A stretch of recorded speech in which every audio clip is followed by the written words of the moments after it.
จะมีโต๊ะแบบนี้นะตั้งเรียนตามแถวนี้เนาะแล้วก็แคมหนองตัวนี้เนาะก็จะนั่งกินนี่แหละ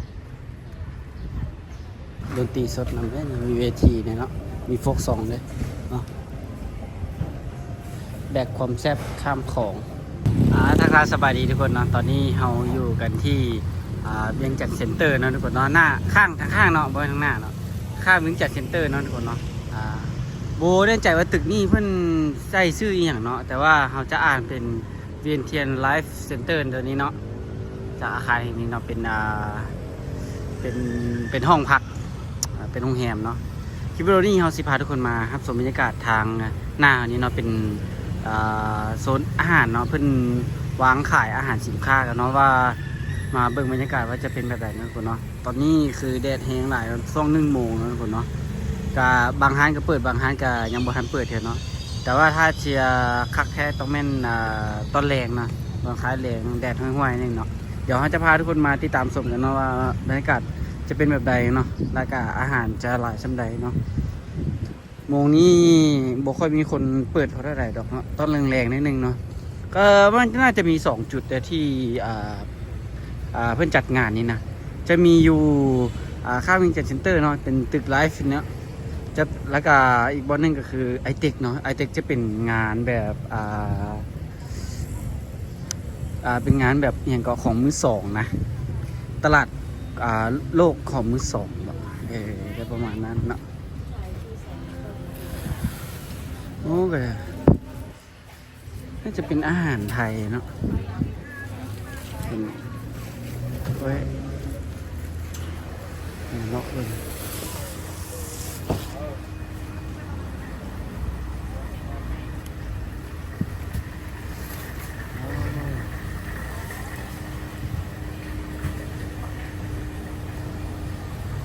นี่ที่ยอมหมู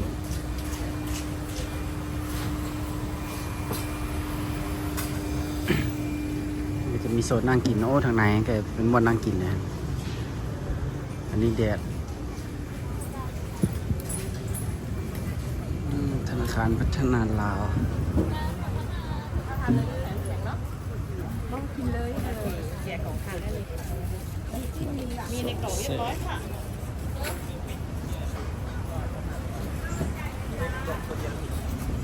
เอามันไก่ลูกชิ้นปลาครับ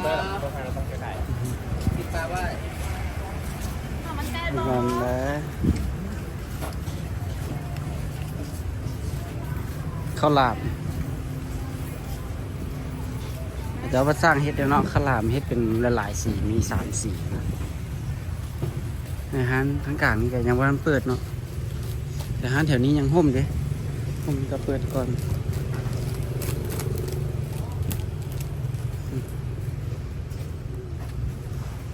อันนี้เป็นชูชิเป็นจังไงยอขาวโอ้ก็ราคาไว้ธรรมดาเนาะ70,000 80,000ปูเมื่อกี้ก็ประมาณ200,000กีบก็บ่ได้ธรรมดาได้ก็แพงตึ๊ดเลยเนาะ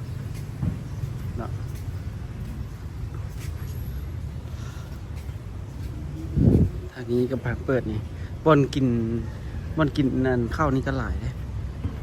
โต๊ะนั่งกินข้าวสินะเป็น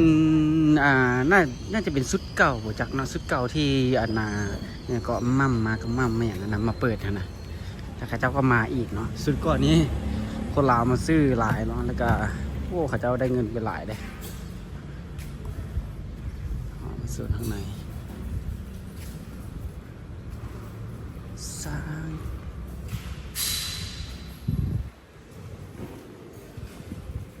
พามาเลาะบนตึกกันน้อยหนึ่งเนาะ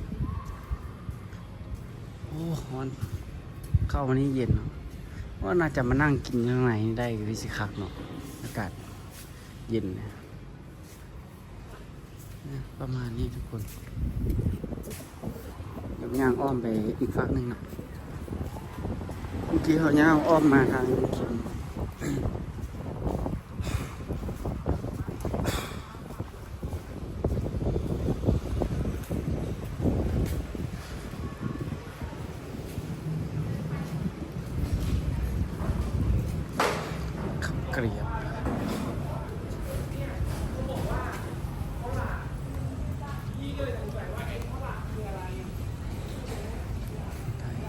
ตอนนี้ยังบ่เปิดเลยนะมันมีห้างเปิดอยู่ข้าวขาหมูนี่ข้าวขาหมู70,000ต่ำ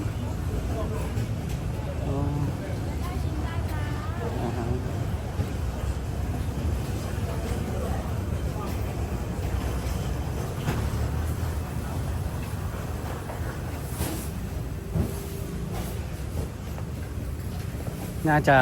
มีลิ้นดนตรีสดนำเนาะ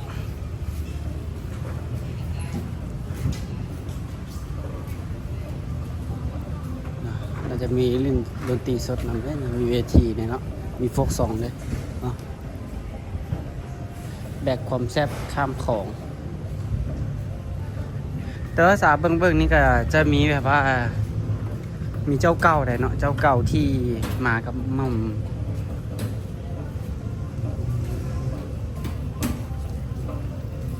จะประมาณนี้ครับ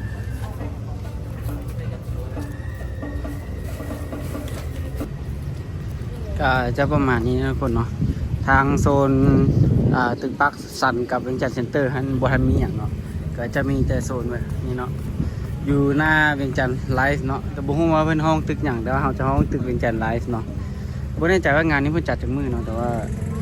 เพิ่นเริ่มเปิดตั้งแต่เมื่อวานนี้มาแล้วบ่จักเนาะตึกเวียงจันทร์ไลฟ์ตัวนี้จะเชื่อมต่อกับตลาดขวดินเนาะทุกคนเนาะ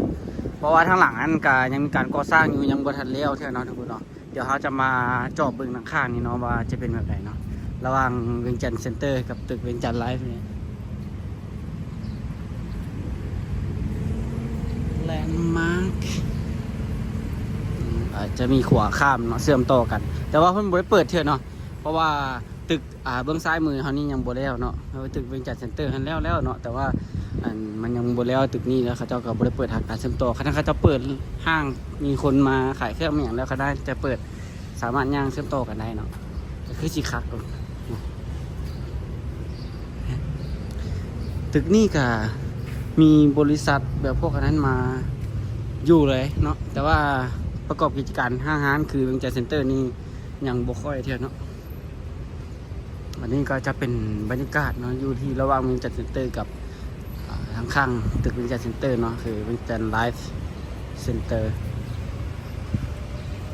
แต่ทั้งรุ่มนี้ก็จะมี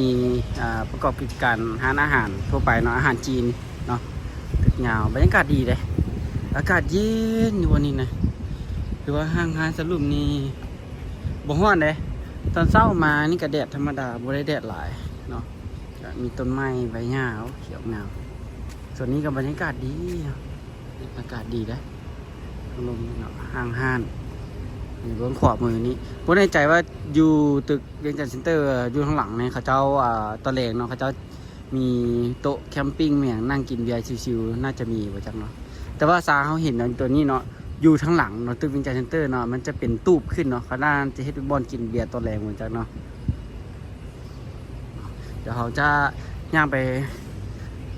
ถ่ายให้ทุกคนได้เบิ่งอีกน้อยนึงเนาะเดี๋ยวคลิปวิดีโอนี้มันจะสั้นโพดเนาะยังบ่ฮอด10 นาทีเท่าซ้ำนะแล้วก็สิสั้นโพดเนาะน่าจะเป็นบ่อนกินดื่มตอนแรงจักเนาะบ่ได้มาดนแล้วเด้เนาะแต่บ่ฮู้ว่าเปลี่ยนแปลงอย่างไปหลายอย่างเนาะ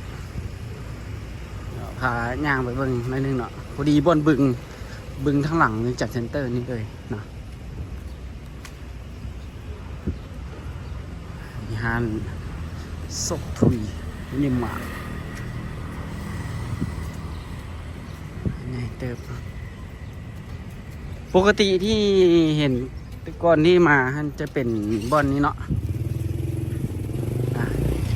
จะมีโต๊ะตั้งแคมปิ้งมาแบบนั่งกินดื่มตอนแรงนี่นะนี่ก็ยังเห็นอยู่เนาะก็ยังเห็นอยู่ว้าวนี่เราจะมีโต๊ะแบบนี้นะตั้งเรียนตามแถวนี้เนาะแล้วก็แคมหนองตัวนี้เนาะก็จะนั่งกินอยู่แหละที่เห็นอยู่นี่ก็ยังมีอยู่เนาะ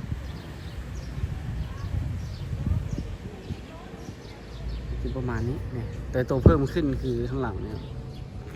ท างหลังเนาะตัวเพิ่มขึ้นโอ้ตัวนั้นบ่แน่ใจว่าแยกเป็นต่างหากติบ่เนาะแต่เบิ่งก็คือน่าจะบรรยากาศดีอยู่ได้เนาะนะเนาะเป็นตูบเหลี่ยวมาเบิ่งบึง บึงทางหลังวิจัยเซ็นเตอร์เชียร์ฮ้อนแล้วโซนนี้บุญคนมานั่งกินเนาะเดี๋ยวนี้ตามที่เห็นนี่น่าจะเปิดแล้วนี่เนาะตอนแรงบุฮู้ว่าคนจะหลายบ่เนาะน่าจะมีน้ำพุหรือว่าอันนั้นเนาะมันน่าจะโอเคอยู่เนาะแต่ว่าบุมีน้ำพุบุมีอย่างเนี้ยเนาะก็จะเป็นประมาณนี้แหละเป็นบ่อนนั่งลิ้นเนาะตึกวิจัยเซ็นเตอร์เนาะคลิปวิดีโอนี้ก็จะประมาณนี้นะทุกคนเนาะกับภาพบรรยากาศตึกเวียงจันทร์ไลฟ์เซ็นเตอร์เนาะแล้วก็ตึกเวียงจันทร์เซ็นเตอร์ทางหลังเนาะก็ณปัจจุบันนี้ก็จะประมาณนี้นะทุกคนเนาะโอเคสำหรับคลิปวิดีโอนี้เราก็จะขอจบคลิปกันไปเพียงซ้ำนี้ทุกคนอย่าลืมกดไลค์กดซับสไครป์เพื่อเป็นกำลังใจและการติดตามคลิปวิดีโอต่อไปเนาะแล้วเจอกันเนาะคลิปหน้า